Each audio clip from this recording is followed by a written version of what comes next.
Assalamualaikum warahmatullahi wabarakatuh. Perkenalkan, saya Eli Sastri dari Program Studi Akuntansi Universitas Hairun. Di video ini saya akan mempresentasikan proposal penelitian bab 1 saya yang berjudul Pengaruh Sentralitas Jaringan Pemasok dan Efisiensi Pembayaran kepada Pemasok terhadap Return on Equity pada perusahaan manufaktur di BEI periode 2020 sampai 2024. Penelitian ini bertujuan untuk menganalisis pengaruh jaringan pemasok dan efisiensi pembayaran terhadap kinerja keuangan perusahaan. Baik, langsung saja saya masuk ke pembahasan proposal penelitian. Terbelakang fenomena umum. Perkembangan teknologi dan kompleksitas supply chain global semakin meningkat. Outsourcing kepada pemasok memberikan akses sumber daya eksternal dan inovasi. Hubungan rantai pasok memengaruhi efisiensi biaya, aliran informasi, dan kinerja keuangan perusahaan. Perusahaan membutuhkan jaringan pemasok yang efektif untuk menjaga stabilitas operasional. Fenomena khususnya, banyak perusahaan menghadapi tantangan dalam mengendalikan rantai pasok multi-tier.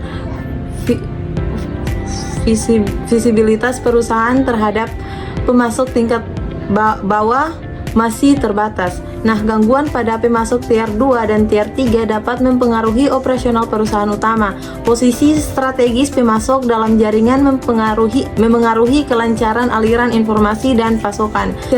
Gapnya itu, penelitian terdahulu lebih banyak fokus pada hubungan perusahaan dengan pemasok langsung tier 1.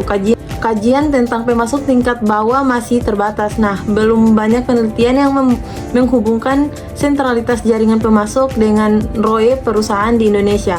Penelitian ini mengisi kesenjangan dengan mengkaji jaringan pemasok multi-tier dan efisiensi pembayaran pemasok. Masuk pada rumusan masalah. Pertama itu, apakah degree sentralitas berpengaruh terhadap ROE?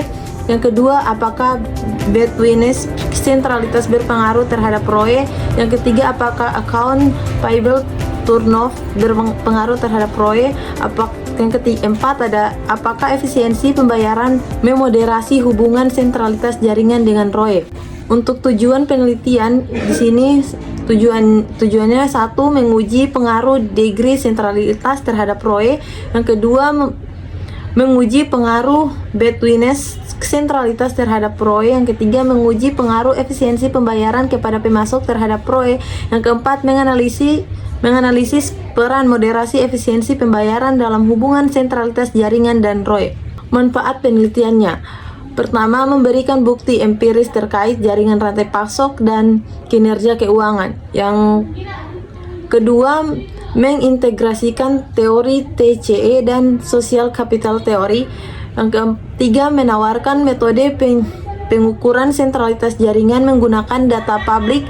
Yang keempat, menjadi referensi bagi peneliti SCM dan keuangan di Indonesia. Selanjutnya saya akan mereview jurnal utamanya. Di sini judul jurnalnya itu wawasan dari pemasok TIK tingkat bawah, bagaimana sentralitas jaringan dalam hubungan rantai pasok bertingkat mempengaruhi kinerja keuangan pembeli. Untuk pendahuluannya, penelitian ini dilatar belakangi oleh semakin pentingnya outsourcing teknologi informasi dan komunikasi TIK dalam rantai pasok modern. Tujuan penelitian: 1. Menganalisis hubungan antara sentralitas jaringan pembeli dan pemasok tingkat 1 terhadap kinerja keuangan pembeli dalam rantai pasok TIK bertingkat. 2. Menganalisis pengaruh pembayaran tepat waktu kepada pemasok sebagai variabel moderasi dalam hubungan antara sentralitas jaringan dan kinerja keuangan pembeli. Yang ketiga, menjelaskan bagaimana pemasok tingkat bawah tier 2 memberikan nilai tambah bagi pembeli melalui pemasok tingkat 1. Metode penelitian. Penelitian menggunakan metode kuantitatif dengan data panel dari database Capital IQ periode 2011 sampai 2018. Sampel terdiri dari 1.160 observasi perusahaan sektor TIK dan dianalisis menggunakan regresi data panel two-stage control function model. Definisi operasional variabel dependen. Nah, variabel dependen adalah kinerja keuangan pembeli yang diukur menggunakan return on equity atau ROE, yaitu kemampuan perusahaan menghasilkan laba berdasarkan modal pemegang saham. Nah, yang selanjutnya ada cara dan alat ukur variabel dependen. ROE dihitung dengan membandingkan laba bersih terhadap total ekuitas. Data diperoleh dari laporan keuangan perusahaan yang tersedia dalam database Capital IQ. Definisi operasional variabel independen. Nah, variabel independen meliputi sentralitas derajat, degree, sentralitas perantara, betweens, dan sentralitas kedekatan atau closeness. Nah, pada pembeli dan pemasok tingkat 1, penelitian juga menggunakan pembayaran tepat waktu kepada pemasok sebagai variabel moderasi. Selanjutnya ada kelemahan penelitian. Nah, penelitian hanya berfokus pada industri TIK, menggunakan ROE sebagai satu-satunya indikator kinerja, serta hanya melibatkan perusahaan publik sehingga hasilnya belum tentu berlaku untuk semua sektor. Kelebihan penelitian. Nah, penelitian mengkaji rantai pasok bertingkat yang masih jarang diteliti menggunakan data panel selama 8 tahun, serta menerapkan metode analisis yang mampu mengurangi masalah endogenitas. Kesimpulan.